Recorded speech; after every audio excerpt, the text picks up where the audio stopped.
NDA के सहयोगी दल लोक जनशक्ति पार्टी के नेता चिराग पासवान ने राम मंदिर को लेकर बड़ा बयान दिया। चिराग पासवान ने लोकसभा चुनाव में राम मंदिर को मुद्दा बनाने पर ऐतराज जाहिर किया। आरजेडी ने तंज किया कि चिराग पासवान एनडीए विरोधी बयान भी देते हैं और साथ ही रहना भी चाहते हैं, जबकि केंद्रीय मंत्री मुख्तार अब्बास नकवी ने राम और रोटी दोनों को जरूरी बताया और राम मंदिर की जगह 2019 का लोकसभा चुनाव विकास और युवाओं के मुद्दे पर लड़ने की सलाह दी। मैं चाहता हूं कि 2019 का जो चुनाव हो उस पे भी प्राथमिकता विकास को दी जाए, नौजवानों की समस्याओं को दी जाए, किसानों की समस्याओं को दी जाए। आरजेडी ने तंज किया कि चिराग पासवान एनडीए विरोधी बयान भी देते हैं और साथ भी रहना चाहते हैं। तय करिए राम मंदिर के साथ नहीं, और वो शोर मचा रहे हैं वहाँ के मंत्रिमंडल के साथी, और आप चुप्पी साध के बैठे रहते हैं। जबकि केंद्रीय मंत्री मुख्तार अब्बास नकवी ने राम और रोटी दोनों को जरूरी बताया। जहाँ तक सवाल है जो भावनाओं से जुड़े हुए मुद्दे हैं, देश के करोड़ों लोगों की के जो है वो भावनाओं से को टच करने वाले मुद्दे हैं, उसका और मुद्दों से कोई कंट्राडिक्शन नहीं है। केरल में शनिवार सुबह बीजेपी के राज्यसभा सांसद वी मुरलीधरन के घर पर बम से हमला बोला गया। हालांकि राहत की बात यह रही कि इस हमले को किसी को भी नुकसान नहीं पहुंचा। इस हमले के बाद बीजेपी ने सांसद वी मुरलीधरन के घर पर बम से हमला करने के पीछे सीपीएम के कार्यकर्ताओं का हाथ होने का भी आरोप लगाया। साथ ही बीजेपी ने यह भी आरोप लगाया कि ऐसे हमलावरों को केरल सरकार और पुलिस का समर्थन मिला हुआ है।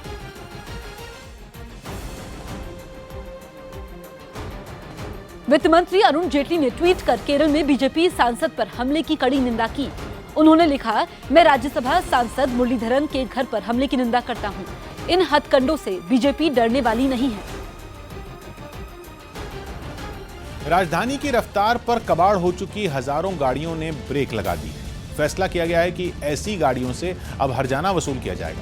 हिंदुस्तान टाइम्स में छपी रिपोर्ट के मुताबिक आईआईटी दिल्ली की एक टीम ने ऐसी गाड़ियों के लिए सर्वे किया और सर्वे में सामने आया कि दिल्ली की सड़कों के किनारे करीब 2100 ऐसी गाड़ियों ने जगह घेर रखी है जो न तो चलती हैं न ही उनके मालिक की कोई जानकारी मिली। ऐसी गाड़ियों की वजह से दिल्ली के कई हिस्सों में लोगों को ट्रैफिक जैम जैसी परेशानियों का सामना करना पड़ रहा है।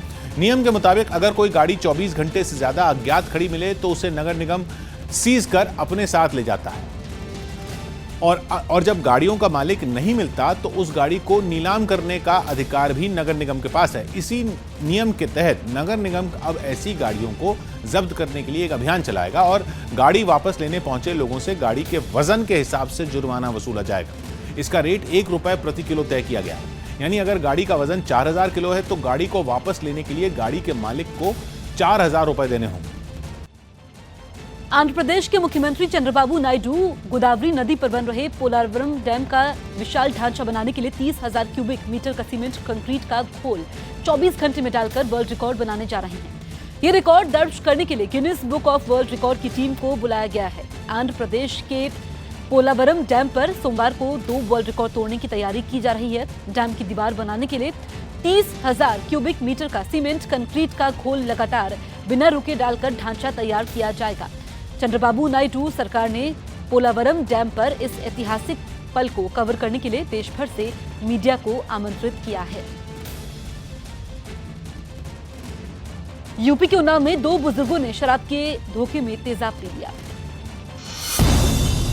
यूपी के उन्नाव में 2 बुजुर्गों ने शराब के धोखे में तेजाब पी लिया, जिसके बाद दोनों को गंभीर हालत में अस्पताल में भर्ती करवाया गया।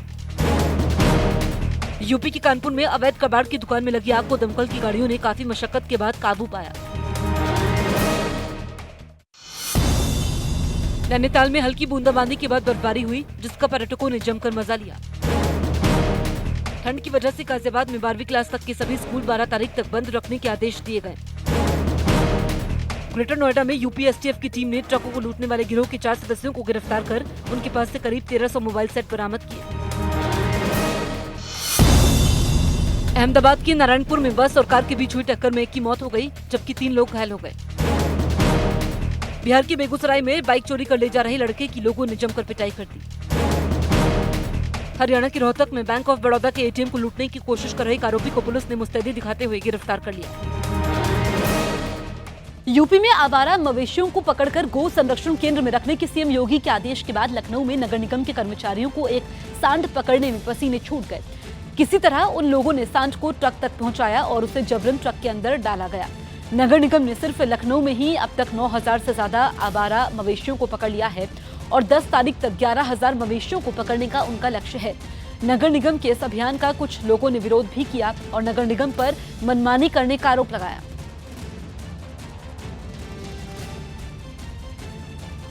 हमारे यहाँ पूरा सिस्टम था, हम हमेशा से पकड़ते आ रहे हैं इसको, बट इधर ही हमारे माननीय मुख्यमंत्री जी का ये था कि गौवंश सड़क पे ना घूमे, उनका एक्सीडेंट होता है, लोगों का एक्सीडेंट होता है, उन कूड़े घरों पे घूमती हैं, तमाम प्लास्टिक खाती हैं, उनका नुकसान होता है।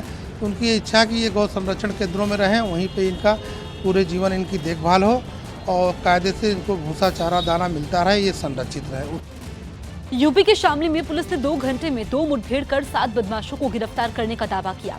पुलिस ने इन मुठभेड़ में एक सिपाही के घायल होने की भी जानकारी दी। पुलिस और बदमाशों के बीच पहली मुठभेड़ झिंझाना इलाके में हुई, जहां पुलिस ने मुठभेड़ के बाद 4 बदमाशों को पकड़ने का दावा किया। मुठभेड़ के दौरान गोली लगने से 2 बदमाश घायल हो गए, जिनको इलाज के लिए अस्पताल में भर्ती करवाया गया। वहीं पुलिस ने पकड़े गए बदमाशों के कब्जे से पिस्तौल और एक गाड़ी बरामद करने का भी दावा किया। 2 बदमाशों के पैर में गोली लगी है और हमारे एक हेड कांस्टेबल ब्रजबीर, उनके दाहिनी भुजा में गोली लगी है। वहीं शामली के ही कंधाला इलाके में भी पुलिस और बदमाशों के बीच मुठभेड़ हो गई, जिसमें एक बदमाश पुलिस की गोली लगने से घायल हो गया। वहीं पुलिस ने इस मुठभेड़ में 3 बदमाशों को पकड़ने की जानकारी दी और उनके पास से एक कार समेत भारी मात्रा में हथियार बरामद करने का दावा किया। एक बदमाश, उसमें नवाब नाम है, जो 25,000 का इनामिया है, उसके पैर में गोली लगी है। बाकी हमारी पुलिस पार्टी से सभी लोग सुरक्षित हैं। वहीं पकड़े गए बदमाशों से पुलिस पूछताछ में जुट गई। मिस्टर यूनिवर्स रहे बॉडी बिल्डर संग्राम चौगुले ने दिल्ली में संग्राम classic body building and physics championship का आयोजन किया, जिसमें कई एथलीट शामिल हुए। Delhi council of welfare and sportsman की तरफ से मान्य इस कार्यक्रम में जूनियर और सीनियर कैटेगरी में बॉडी बिल्डिंग की प्रतियोगिता करवाई गई। 24 साल से कम उम्र वाली जूनियर कैटेगरी में 22 साल के नरेश यादव विनर रहे। इस कार्यक्रम में दिल्ली बीजेपी के अध्यक्ष मनोज तिवारी भी मौजूद रहे। इस कार्यक्रम में विजेता समेत सभी एथलीट को सम्मानित किया गया।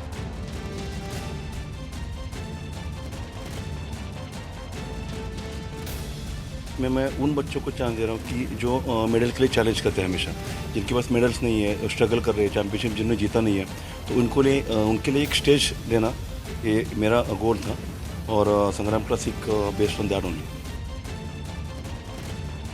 गुजरात के नवसारी में एक भजन कार्यक्रम के समय लोगों ने भजन गायिका गीता रबारी पर डॉलर और नोटों की जमकर बरसात की। गोभक्त साजन मरवाड़ ने गायों की एम्बुलेंस के लिए पैसा जुटाने के मकसद से कार्यक्रम रखा था, जिसमें जमकर नोटों की बारिश हुई। नोटों की बारिश का आलम यह था कि आसपास बैठे लोग भी नोटों को प्लास्टिक में टोकरी में भरने लगे। यही नहीं, नोटों को गिनने के लिए मशीन तक की मदद लेनी पड़ी। जो प्रोग्राम है नवसारी में, वो गायों के लाभार्थ में जो भी पैसे उड़े हैं, जो भी यहाँ जो पैसे एकत्रित हुए, वो गाय के चारे में वो सब काम आएंगे। तो गुजरात में जो भी डायरे होते, जो भी ऐसे प्रोग्राम होते, सब गाय के अथवा कोई ट्रस्ट के द्वारा होते।